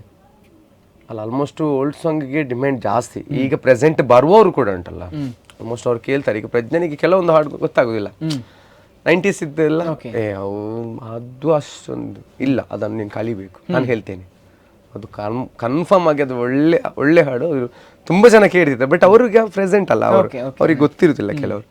ಅದನ್ನು ನಾನು ಹೇಳ್ತೀನಿ, ಕಲ್ಪಲ ಅದನ್ನ ಕಲಿತಾರೆ. ಮತ್ತೆ ಒಂದು 2-3 ದಿವಸ ಜಾಸ್ತಿ ಟೈಮ್ ಬೇಕಾಗ್ತದೆ, ಕಲಿತಾರೆ ಮತ್ತೆ ಅವರು. ಸೊ ಹಾಗಾಗಿ ಬರೀ ಡಿಮಾಂಡ್ ಅಂತಲ್ಲ, ಅದರಲ್ಲಿ ಕಲೀಲಿಕ್ಕೆ ಉಂಟು, ತುಂಬ ವಿಷಯ ಉಂಟು. ಕೆಲವರಿಗೆ ಅದೊಂದು 3-4 ಸಲ ಪ್ರಾಕ್ಟೀಸ್ ಮಾಡಿದ್ರು ಅದು ಬರುವುದಿಲ್ಲ. ಅದು ಮತ್ತೆ ಈಗ ಮಲ್ಲಿಕಕ್ಕ ಅವರಿಗೆಲ್ಲ ಆಲ್ಮೋಸ್ಟ್ 1 ಸಲ ಕೇಳಿದ್ರಿ ಆಯ್ತು, ಅವರಿಗೆ ತಿಂದೊಮ್ಮೆಲೆ ಮಾತ್ರೆ ಕುಡಿದಾಗೆ ಅವರಿಗೆ ಅಂತ ಹಾಗೆ ಬರ್ತದೆ, ಅಷ್ಟು ಸುಲಭ ಬರ್ತದೆ. ನೀವು ಯಾವತ್ತಾದ್ರೂ ಆಲ್ಬಮ್ ಸಾಂಗ್ ಮಾಡುವ ಅಥವಾ ಇಂಥದ್ದೊಂದು ಒಂದು ಕೆಲವೊಂದು ಹಾಡಿದ್ದೇನೆ, ಕೆಲವೊಂದು ಆಲ್ಬಮ್ ಸಾಂಗ್. ತುಂಬ ಮುಂಚೆ ಎಲ್ಲ ಒಂದು ಕೆಸರು ಕಂಡ ಅಂತ ಒಂದಿತ್ತು, ಅದ್ರಲ್ಲಿ ನಾವೊಂದು ನಮ್ಮ ಶಾಪಲ್ಲಿ ಒಂದು ಚಿಕ್ಕ ಆಂಪ್ಲಿಫೈಯರ್ ಎಲ್ಲ ಇಟ್ಟು ನಾನು ಮತ್ತೆ ನಮ್ಮ ವಿಶ್ವಾಸ್ ಅಂತ ಇದ್ದಾರೆ, ಅವನು ಇಬ್ರು ಒಂದು ಹಾಡು, ಅವನೇ ಬರೆದದ್ದು, ನಾನು ಹಾಡಿದ್ದು. ಅದು ನಮ್ಮ ಕರ್ಮಾರಿನ ಕೆಸರು ಕಂಡ ಅಂತ, ಅದೊಂದು ತುಂಬಾ ಫೇಮಸ್ ಆಗಿತ್ತು. ಬಟ್ ಅದು ನಮಗೆ ಇಂಟೆನ್ಷನ್ ಅದು ಗೊತ್ತಿರ್ಲಿಲ್ಲ, ಬಟ್ ನಮ್ಗೆ ಅದು ಅಲ್ಲಿ ಮನೆ ಅಂತ ಮಾಡಿದ್ವಿ, ಬರಿಲ್ಲ ನಾನು ಹಾಡ್ತೇನೆ ಅಂತ. ಅವನು ಸ್ವಲ್ಪ ಚಂದ ಮಾಡಿ ಬರ್ತಾನೆ, ಸಾಹಿತ್ಯದಲ್ಲಿ ಸ್ವಲ್ಪ ತುಂಬಾ ಆಸಕ್ತಿ ಇದ್ದಾರೆ, ಅದರಲ್ಲಿ ಬರೆದು ಅದನ್ನೆಲ್ಲ ಹಾಡಿ ಅದೊಂದು ಕೆಸರು ಕಂಡಕ್ಕೆ ಹಾಡಿದ್ವಿ. ಅದ್ರ ನಂತರ ಕಂಟಿನ್ಯೂ ಎಲ್ಲಿ ಎಲ್ಲ ಕೆಸರು ಕಂಡ ಆಯ್ತು ನಂದೇ ಹಾಡು, ಕೆಲವು ಕಡೆಯಲ್ಲಿ ಎಲ್ಲ ಕಡೆಯಲ್ಲಿ ಕೆಸರು ಕಂಡ ಎಲ್ಲ ಒಂದು ಪದ್ಯ ಮನ್ಪೋಲಿಯ ಹಾಗಿತ್ತು. ಮತ್ತೊಂದು ನಾನು ಕೊರಗಜ್ಜನ ಸಾಂಗ್ ಫಸ್ಟ್ ಒಂದು ಮಾಡಿದ್ದು, ಅದೇ ಒಂದು ಸಾಂಗ್ ತುಂಬಾ ಒಂದು 7-8 ವರ್ಷ ಆಯ್ತು ಅದೇ. ಮತ್ತೆ ಆಲ್ಬಮ್ ಈಗ ಎಲ್ಲ ಕಡೆಯಲ್ಲೂ ಆಲ್ಬಮ್ ಸಾಂಗ್ ಆಲ್ಮೋಸ್ಟ್ ಇತ್ತ ದೈವ ದೇವರನ್ನೆಲ್ಲ ತೆಗೆದು ಅದರದ್ದೇ ಮಾಡ್ತಾ ಇದ್ದಾರೆ. ಬಟ್ ಮಾಡ್ಲಿ, ಹೊಸ ಪ್ರತಿಭೆ ಬರಬೇಕು, ಅದರಲ್ಲಿ ಕೂಡ ಗ್ಲೋ ಎಲ್ರು ಮಿಂಚಬೇಕು. ಅದರಲ್ಲಿ ನನ್ಗೆ ಇಷ್ಟು ಇಲ್ಲ. ಈಗ ಎಲ್ಲರೂ ಬರ್ತಾ ಇದ್ದಾರಲ್ಲ, ನಮ್ದು ಹಾಡೆಲ್ಲ ಅಂತ ಹಾಡು ಅದೇ ಹಾಡೋದು ಬಿಟ್ಟು ಅದನ್ನೆಲ್ಲ ಅಷ್ಟು ಈಗ ಪ್ರೆಸೆಂಟ್ ಇಲ್ಲ, ಮುಂಚೆ ಎಲ್ಲ ಇತ್ತು. ಹಾಗೆ ನೀವು ಸಿನಿಮಾ ಹಾಡುಗಳನ್ನ ಹಾಡಬೇಕು ಅಂತ ಯಾವತ್ತಾದ್ರೂ ಇಂಟ್ರೆಸ್ಟ್ ತೋರಿಸಿದ್ದೀರಿ? ಅಂದ್ರೆ ಯಾವ್ದಾದ್ರು ಸಿನಿಮಾಗಳಿಗೆ ಹೋಗಿ ಹಾಡಬೇಕು ಅಂತ? ಹೌದು, ನನಗೆ ಒಂದು ಚಾನ್ಸ್ ಅದೊಂದು ಫಿಲ್ಮ್ ಅಲ್ಲಿ ಬಂದಿತ್ತು, ಬಟ್ ಒಂದು ಪ್ರಾಬ್ಲಮ್ ಬಂದು ಅದು ಆಗ್ಲಿಲ್ಲ. ಅದೊಂದು ಬ್ಯಾಂಗ್ಳೂರಿಗೆ ಹೋಗ್ಲಿಕ್ಕೆ ನಮ್ಗಿತ್ತು, ಇಮಿಡಿಯೇಟ್ ದುಬೈಯಿಂದ ಕಾಲ್ ಮಾಡಿ ಹೇಳಿದ್ರು ನನ್ನ ಒಂದು ಫ್ರೆಂಡಿಗೆ. ಬಟ್ ಅವರು ನನ್ನ ಹತ್ರ ಹೇಳಿದ್ರು, ಬಟ್ ನಾನು ತುಂಬಾ ದೂರದಲ್ಲಿದ್ದೆ, ಇಮಿಡಿಯೇಟ್ ಹೋಗ್ಲಿಕ್ಕೆ ಆಗಲಿಲ್ಲ. ಹಾಗಾಗಿ ಟೈಮಿಂಗ್ ಇಂದಾಗಿ ಇದಾಗಿದೆ. ಇಲ್ಲಾಂದ್ರೆ ನಿಮ್ಮ ವಾಯ್ಸನ್ನು ನಾವು ಫಿಲ್ಮ್ ಸ್ವಲ್ಪ ನೋಡ್ಬೋದಿತ್ತೇನೋ. ನೀವು ಇವತ್ತೇನಾದ್ರೂ ಏನು ಹೇಳ್ತಾರೆ, ಫಸ್ಟಿಗೆ ಏನು ಹೇಳ್ತಾರೆ ಸಣ್ಣ ಪ್ರಾಯದಲ್ಲಿ ಕಲಿಬೇಕು ಅಂತ ಸ್ಟಾರ್ಟ್ ಮಾಡುವಂಥ ಮಕ್ಕಳೇನಾದ್ರೂ ಇದ್ರೆ ಅವರಿಗೆ ನೀವು ಫಸ್ಟ್ ಏನಾದರೂ ನೀವು 12 ವರ್ಷದ ನಿಮ್ಮ ಅನುಭವ ಇಟ್ಕೊಂಡು ಅಡ್ವೈಸ್ ಕೊಡಬೇಕು ಅಂತಾದರೆ ಇಲ್ಲಿಂದ ಸ್ಟಾರ್ಟ್ ಮಾಡಿದ್ರೆ ಒಳ್ಳೇದು ಅಂತ ನೀವು ಯಾವುದನ್ನು ಹೇಳ್ತೀರಾ? ಪ್ರೆಸೆಂಟ್ ನಾನು ಅವ್ರ ಹತ್ರ ಹೇಳೋದು ಒಂದೇ, ನಾನು ಸಂಗೀತ ಕಲೀಲಿಲ್ಲ. ಅಂದರೆ ನನಗೆ ಸಂಗೀತದ ಮೇಯ್ನ್ ನನಗೆ ಗುರುಗಳು ಯಾರಿಲ್ಲ. ನಾನು ಹಾಡುವುದು ಕರೋಕೆಯಲ್ಲಿ ಹಾಡಿ ನಾನು ಮೇಲೆ ಬಂದವ. ಅದನ್ನೇ ಅನುಕರಿಸಿ ನನ್ನ ಹಾಡು ನಾನು ಹೇಗೆ ಹಾಡ್ತೇನೆ, ಟ್ರ್ಯಾಕಲ್ಲಿ ಹೇಗೆ ಹಾಡ್ತೇನೆ ಅದನ್ನು ಪ್ರೆಸೆಂಟ್ ನಾನು ಮೊದಲೇ ಅವ್ರಿಗೆ ಯಾರು ಕಲಿಲಿಕ್ಕೆ ಬಂದ ಅವರಿಗೆ ಹೇಳೋದು. ಅವರು ಅದೇ ಎಷ್ಟರವರೆಗೆ ಅವರು ಕೂಡ ಇಂಕ್ಲಿಗೆ ಆತ ಕಲ್ತಾಂಡ ಯಾವ ಬುಕ್ಕದಾಲ ಬುರ್ಚು ಸಂಗೀತ ನಿಮ್ಗೆ ಗೊತ್ತಿಲ್ಲ ಬೇಡ ಟ್ರ್ಯಾಕಲ್ಲಿ ಹೇಗೆ ಕಲಿಯೋದು ಹೇಳಿಕೊಡೋದು ಅದನ್ನು ಮಾಡಿ ನನ್ನ ಮಕ್ಕಳಿಗೆ ಕಲಿಸಿಕೊಡು ಹಾಗೆ ಹೇಳಿದ್ದಾರೆ ಅಷ್ಟೇ. ಸೊ ನಿಮಗೆ ಟ್ರ್ಯಾಕಲ್ಲಿ ಹಾಡೋದಕ್ಕೂ ಇನ್ಸ್ಟ್ರೂಮೆಂಟ್ ಜೊತೆ ಹಾಡೋದಕ್ಕೂ ಏನಾದರೂ ವ್ಯತ್ಯಾಸಗಳಿದೆ? ಇಲ್ಲ ಆಲ್ಮೋಸ್ಟ್ ಇನ್ಸ್ಟ್ರೂಮೆಂಟ್ ಆಲ್ಮೋಸ್ಟ್ ಈಗ ಒಳ್ಳೊಳ್ಳೆ ಪ್ಲೇ ಬೇಕು ಇನ್ಸ್ಟ್ರೂಮೆಂಟ್ ಇದು ಪ್ಲೇ ಮಾಡೋರು ಇದ್ದಾರೆ ಆಲ್ಮೋಸ್ಟ್ ತುಂಬ ಜನ. ರಾಜೇಶ್ ಭಾಗವತ್ ಜಾಸ್ತಿ ಎಲ್ಲ ನಾನು ಅವರನ್ನೇ ಕರೀತಂದ್ರೆ ಅವರು ಜಿ ಕನ್ನಡ ಫ್ಲೇಮ್ ಎಲ್ಲ ಅವರನ್ನೆಲ್ಲ ನಾನು ಇಟ್ಕೊಂಡು ನಾನು ಜಾಸ್ತಿ ಇನ್ಸ್ಟ್ರೂಮೆಂಟ್ ಎಲ್ಲ ತಗೊಳ್ಳೋದಿಲ್ಲ, ಸ್ವಲ್ಪ ಮಾತ್ರ. ಒಂದು ವರ್ಷಕ್ಕೆ ಒಂದು 4-5 ಇನ್ಸ್ಟ್ರೂಮೆಂಟ್ ಕಾರ್ಯಕ್ರಮ ಮಾಡ್ತೇನೆ ವರ್ಷಕ್ಕೆ, ಮತ್ತೆಲ್ಲ ಕರೋಕೆನೆ ಎಲ್ಲ ಮಾಡುವಂಥದ್ದು. ಒಂದು ಏನು ಹೇಳ್ತಾರೆ ನಿಮ್ಗೆ ಕಂಫರ್ಟೇಬಲ್ ಕೂಡ ಇರ್ತದೆ, ಹೇಗಿದ್ರು ಅದರಲ್ಲಿ ಹಾಡೋದ್ರಿಂದ ಈ ರೀತಿಯ ಬರ್ತದೆ ಅಂತ ಹೇಳಿಕೊಂಡು ಕಂಫರ್ಟೇಬಲ್ ಇರ್ತದೆ. ಅದು ಒಂದು ನೀಟ್ ಅವರು ಕ್ಲಿಯರ್ ಈಗ ಒರಿಜಿನಲ್ ಪ್ಲೇಯನ್ನೇ ಎಲ್ಲ ಮಾಡ್ತಾ ಇದ್ದಾರೆ. ಓಕೆ ಸರಿ ಸರ್. ಈಗ ಏನು ಹೇಳ್ತಾರೆ ತಾವು ಆಗದಿಂದ ಹಾಡಿನ ಬಗ್ಗೆ ಹೇಳ್ತಿರೋದ್ರಿಂದ ಬಹುಶಃ ಇವತ್ತು ತುಂಬಾ ಕಡಿಮೆ ನಿಮ್ಮನ್ನು ಹಾಡಿಸಿದ್ದೇವೆ, ಹಾಗಾಗಿ ಇನ್ನೊಂದು ಯಾವ್ದಾದ್ರು ಹಾಡು ಹಾಡ್ಬೋದು? ಖಂಡಿತವಾಗಿ. ದ್ವಾಪರ ದಾಟುತ್ತಾ ನನ್ನನೇ ನೋಡಲು ನನ್ನನೇ ಸೇರಲು ಬಂದರಾದಿಕೆ, ಹಾಡಲಿ ಹಾಡಲು ಮಾತಲಿ ಕೇಳಲು ಸಾಧ್ಯವೇ ಇಲ್ಲದ ರಾಗಮಾಲಿಕೆ. ಸಖಿ ಸಖಿ ನನ್ನ ರೂಪಸಿ, ಸಖಿ ಸಖಿ ನಿನ್ನ ಮೋಹಿಸಿ, ನೀನೇ ನನ್ನ ಪ್ರೇಯಸಿ. ಜೇನ ದನಿಯೋಳೆ ಮೀನ ಕಣ್ಣೋಳೆ, ಸೊಬಗೆ ಮೈ ತುಂಬಿದೆ. ಹಂಸ ನಡೆಯೋಳೆ ಎದೆಗೇಳಿದೋಳೆ, ಜೀವ ಜಲ್ಲೆಂದಿದೆ. ಬೇರೆ ದಾರಿನೂ ಇಲ್ಲ ನನಗಿನ್ನು, ನೀನು ಸಿಕ್ಕಾಗಿದೆ. ನಾನು ಹುಡುಕಿದ್ದ ನನ್ನ ನಿಲ್ದಾಣ ನೀನೆ, ಇನ್ನೇನಿದೆ. ನಿಹಾರಿಕಾ ಆಕರ್ಷಿಕಾ ಅನಾಮಿಕಾ ಹೆಸರೇನೆ, ವರೋನಿಕಾ ಶಿಫಾಲಿಕಾ ಈ ವಂಶಿಕಾ ನೀನೇನೆ. ಅದ್ಭುತವಾದ ಹಾಡು. ಧನ್ಯವಾದಗಳು. ನಾವಾಗದಿಂದ ನೋಡಿದರೆ ಹಳೆ ಹಾಡುಗಳಿಂದ ಹಿಡಿದು ಇವತ್ತಿನ ಹಾಡುಗಳ ತನಕ ಯಾವ ಹಾಡನ್ನು ಬೇಕಾದರೂ ಹಾಡ್ತೀರಿ. ಹಾಡು ಕಾರ್ಯಕ್ರಮದ ಕೊನೆ ಘಟ್ಟಕ್ಕೆ ಬರಬೇಕು ಅಂತಾದರೆ ಇಷ್ಟು ಸಮಯ ಹಾಡಿದ್ದೀರಿ, 12 ವರ್ಷಗಳ ಅನುಭವ ನಿಮಗಿದೆ. ಇದೆಲ್ಲವನ್ನು ಒಮ್ಮೆ ಮೆಲುಕು ಹಾಕಬೇಕಾದ್ರೆ ನಿಮ್ಗೆ ಏನು ಅನಿಸ್ತದೆ ಈಗ? ಅದು ತುಂಬ ತುಂಬ ಅಂದರೆ ತುಂಬ ಖುಷಿ ಆಗ್ತದೆ. ಆಲ್ಮೋಸ್ಟು ಕೆಲವೊಂದು ಕಡೆಯಲ್ಲಿ ಹೇಳ್ತಾರೆ, ಒಂದು ಬಚ್ಪೆಯಲ್ಲಿ ಈಗ ನಾನು ನಾರ್ಮಲ್ ಎಲ್ಲಿ ಅದು ಸಿಕ್ಕಿದ್ರಿ ನಮಸ್ತೆ, ನನಗೆ ನೆನಪಿಲ್ಲ ಅಂದರೆ ಆಲ್ಮೋಸ್ಟ್ ಹೌದು ತುಂಬ ಪ್ರೋಗ್ರಾಮ್ಗೆ ಮೊನ್ನೆಯಿಂದ ಕಂಟಿನ್ಯೂ ಪ್ರೋಗ್ರಾಮ್, ಇವತ್ತು ಸ್ವಲ್ಪ ವಾಯ್ಸ್ ಕೂಡ ಇಲ್ಲ. ಕೆಲವೊಂದು ಕಡೆ ಹೋಗುವಾಗ ಎನ್ನ ಬಾಲ್ಯದ ಬರ್ತ್ಡೇಗೆ ಈರೆ ಬೈತೀನಿ, ಎನ್ನ ಅಕ್ಕನ ಮಗಲ್ನ ಮೆಹಂದಿ ಈರ್ ಮಂದಿನಿ, ಹಾಗೆಲ್ಲ ಹೇಳುವಾಗ ಒಂಥರ ಸ್ವಲ್ಪ ನನಗೆ ಒಂಥರ ಸ್ವಲ್ಪ ಒಂಥರ ಖುಷಿ ಆಗ್ತದೆ. ನನಗೆ ತುಂಬ ಜನ ಸ್ವಲ್ಪ ಗುರ್ತು ಹಿಡಿದು ಮಾತಾಡುವಾಗ ಕೆಲವೊಮ್ಮೆ ಉಂಟಲ್ಲ ನನಗೆ ಸ್ವಲ್ಪ ಒಂದು ಮರೆವು ಜಾಸ್ತಿ. ನಿನ್ನೆ ಫಂಕ್ಷನ್ ಮಾಡಿದವರು ಇವತ್ತು ಕೇಳುವಾಗ ನನಗೆ ಅದು ಕೂಡ ನೆನಪಿಲ್ಲ. ನೀ ಕೋಡೆ ಇಲ್ಲಡೆ ವೈದ್ಯನಾಥಿ ಈ ಅಂಕಲ್ನ ಅಂದೆ ಸಾರಿ ಹೆಂಗೆ ಗೊತ್ತಾಗುಜ ಹಾಗೆ ಅಂತ ಒಂದು ಸ್ವಲ್ಪ ಆಗ್ತದೆ. ಹಾಗೆ ಒಟ್ಟಾರೆ ಏನು ಹೇಳ್ತಾರೆ, ಜನರ ಪ್ರೀತಿ ಗಳಿಸಿದ ಖುಷಿ ಇದೆ. ತುಂಬಾ ಜನರದ್ದು ಪ್ರೀತಿ ಗಳಿಸಿದ್ದೇನೆ, ಅದು ಖುಷಿ ಉಂಟು. ತುಂಬಾ ಜನರ ಆಶೀರ್ವಾದ ಉಂಟು, ಅದು ಮೇನ್. ನೀವೀಗ 12 ವರ್ಷ ಈ ಫೀಲ್ಡಲ್ಲಿ ಇದ್ದಾಯಿತು, ಈಗ ಮುಂದೆ ಈ ಫೀಲ್ಡಲ್ಲಿ ಏನಾದರೂ ಹೊಸ ಯೋಜನೆಗಳಿದೆಯಾ ಅಥವಾ ಯಾವ ರೀತಿ ಮುಂದುವರಿಬೇಕು ಅಂತ ಪ್ಲಾನ್ ಆಗ್ತಿದ್ದೀರಿ? ಇಲ್ಲ, ಪ್ರೆಸೆಂಟ್ ನಂದೊಂದು ಮದುವೆ ಹತ್ರ ಬರ್ತಾ ಇದೆ. ಪ್ರೆಸೆಂಟ್ ಅದನ್ನೆಲ್ಲ ಮುಗಿದ ಮೇಲೆ ಆಲ್ಮೋಸ್ಟ್ ಸಂಗೀತವನ್ನು ನಾನು ಇಟ್ಕೊಳ್ತೇನೆ. ಒಂದು ಕೆಲಸ ಅಂತ ನಾನು ಮಾಡಬೇಕು ಅಂದರೆ ಯಾವುದಾದ್ರೂ ಒಂದು ಆಲ್ಮೋಸ್ಟ್ ನನಗೆ ಕೆಲಸ ಕೂಡ ಅದೇ ಎಲೆಕ್ಟ್ರಿಕಲ್ ಉಂಟು. ನೆಕ್ಸ್ಟ್ ನಂದು ಬರುವವರು ಎಂತ ಹೇಳ್ತಾರೆ ಅಂತ ನೋಡಬೇಕು. ಏನಾದರೂ ಅವ್ರದ್ದು ಒಂದು ಪ್ಲಾನ್ ಉಂಟು, ಹಾಗೆ ಮಾಡುವ ಹೀಗೆ ಮಾಡುವ ಅಂತ ಏನಾದರೂ ಪ್ಲಾನ್ ಇದ್ರೆ ಏನಾದರೂ ಮಾಡಬೇಕು ಅಂತ, ಅದಕ್ಕೆ ಸೆಟ್ ಆಗಿ ಮಾಡಬೇಕು ಅಂತ ಆಗಲಿ. ನಿಮ್ಮ ಫ್ಯೂಚರ್ಗೆ ಅದೇ ರೀತಿ ನಿಮ್ಮ ಸಿಂಗಿಂಗ್ ಜರ್ನಿಗೆ ಎರಡಕ್ಕೂ ಆಲ್ ದಿ ಬೆಸ್ಟ್ ಹೇಳ್ತಾ ಇದ್ದೇನೆ. ನೀವು ಇಷ್ಟು ಹೊತ್ತು ನಮ್ಮ ಜೊತೆಗೆ ಸಮಯ ಕೊಟ್ಟು ನಿಮ್ಮ ಜರ್ನಿ ಬಗ್ಗೆ ಅದೇ ರೀತಿ ನಿಮ್ಮ ಕೆಲವು ಒಳ್ಳೊಳ್ಳೆ ಹಾಡುಗಳನ್ನು ನಮ್ಮ ಜೊತೆ ಹಂಚಿಕೊಂಡಿದ್ದೀರಿ. ಸೊ ನಿಮ್ಮ ಸಮಯಕ್ಕಾಗಿ ಧನ್ಯವಾದಗಳು. ಸೊ ಮತ್ತೊಮ್ಮೆ ಏನು ಹೇಳ್ತಾರೆ, ತಮ್ಮ ಈ ರೀತಿ ಈ ಜರ್ನಿ ಏನಿದೆ, ಈ ಪಯಣ ಏನಿದೆ ತುಂಬ ಚೆನ್ನಾಗಿ ಸಾಗಲಿ ಅಂತ ಹೇಳ್ತಾ ಕಾರ್ಯಕ್ರಮವನ್ನು ಮುಗಿಸೋ ಹೊತ್ತು ಈಗ. ನೋಡಿದ್ರಲ್ಲ ವೀಕ್ಷಕರೇ, ಇಷ್ಟು ಹೊತ್ತು ನಮ್ಮ ಜೊತೆಗೆ ಯತೀಶ್ ಪೇಜಾವರ್ ಅವರು ಇದ್ದುಕೊಂಡು ಅವರ ಜರ್ನಿಯನ್ನು ಅದೇ ರೀತಿ ಕೆಲವೊಂದು ಸುಂದರ ಹಾಡುಗಳನ್ನು ನಿಮ್ಮ ಮುಂದೆ ಪ್ರಸ್ತುತಪಡಿಸಿದ್ದಾರೆ. ಇದೆಲ್ಲ ನಿಮ್ಗೆ ಇಷ್ಟ ಆಯಿತು ಅಂತ ಭಾವಿಸ್ತೀನಿ. ಇದೇ ರೀತಿ ಮುಂದಿನ ಸಂಚಿಕೆಯಲ್ಲಿ ಮತ್ತೊಬ್ಬ ಗಾಯಕರ ಜೊತೆಗೆ ನಾನು ಬರ್ತೀನಿ. ಅಲ್ಲಿ ತನಕ ನೋಡ್ತಾ ಇರಿ ಅಭಿಮತ ಟಿವಿ, ಇದು ಜನಮನದ ನಾಡಿಮಿಡಿತ.